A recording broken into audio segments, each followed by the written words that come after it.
Muscat Indian social club Malabar വിങ്ങിന്റെ ആഭിമുഖ്യത്തിൽ investors meet സംഘടിപ്പിച്ചു. OCCI chairman engineer Hamood Salim Al Saadi ഉദ്ഘാടനം ചെയ്തു. ഇന്ത്യൻ അംബാസഡർ പ്രശാന്ത് പിസെ മുഖ്യാതിഥിയായി. Oman chamber of commerce and industry ഹാളിൽ സംഘടിപ്പിച്ച ചടങ്ങിൽ 100-ലധികം നിക്ഷേപകരും വ്യവസായ പ്രമുഖരും സാമൂഹിക വാണിജ്യ രംഗത്തെ നേതാക്കളും പങ്കെടുത്തു.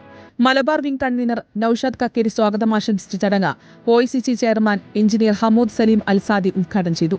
ഇന്ത്യൻ അംബാസഡർ പ്രശാന്ത് പിസെ മുഖ്യാതിഥിയായി. പ്രവാസി ബോർഡ് അംഗവും ഫോറിൻ ഇൻവെസ്റ്റ്മെന്റ് ചെയർമാനുമായ അബ്ദുൽ ലത്തീഫ് ഉപ്പള മുഖ്യപ്രഭാഷണം നടത്തി. ഒമാനിലെ നിക്ഷേപ സാധ്യതകൾ, വ്യവസായ സൗഹൃദ അന്തരീക്ഷം, വിദേശ നിക്ഷേപകർക്ക് ലഭ്യമായ അവസരങ്ങൾ എന്നിവ വിശദീകരിച്ചു. ഒമാൻ ഒരു സ്ട്രാറ്റജിക്കലായാലും ജോഗ്രഫിക്കലായാലും ഒരു ഐഡിയൽ പ്ലേസ് ആണ് ബിസിനസ്സുകാർക്ക്. മാത്രമല്ല ഇപ്പൊ സീപ കോംപ്രഹെൻസീവ് എക്കണോമിക് പാർട്ട്ണർഷിപ്പ് എഗ്രിമെന്റ് നമ്മുടെ പ്രൈം മിനിസ്റ്ററോട് ഇവിടെ ചെയ്ത് പോയതിനു ശേഷം ഒമാൻ ഒരു വലിയ ഹബ്ബായിരിക്കുകയാണ്.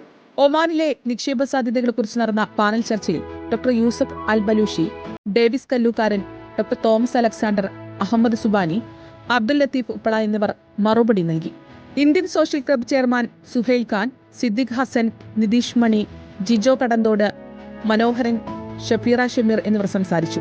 നിലവിലുള്ള ഇൻവെസ്റ്റേഴ്സിന്റെ കാര്യങ്ങൾ കൃത്യമായി ചേംബറുമായി ചർച്ച ചെയ്യുക, അതോടൊപ്പം തന്നെ കൂടുതൽ വിശ്വാസ്യത ആർജിച്ചെടുക്കുക എന്നുള്ള ഒരു ഉദ്ദേശത്തോടു കൂടെ തന്നെയാണ് ചേംബർ ഓഫ് കൊമേഴ്സും മലബാർ വിംഗും കൂടിക്കൊണ്ട് ഇന്നത്തെ ഒരു ഇൻവെസ്റ്റ്മെന്റ് മീറ്റ് സംഘടിപ്പിച്ചിരുന്നത്. Reporter Oman.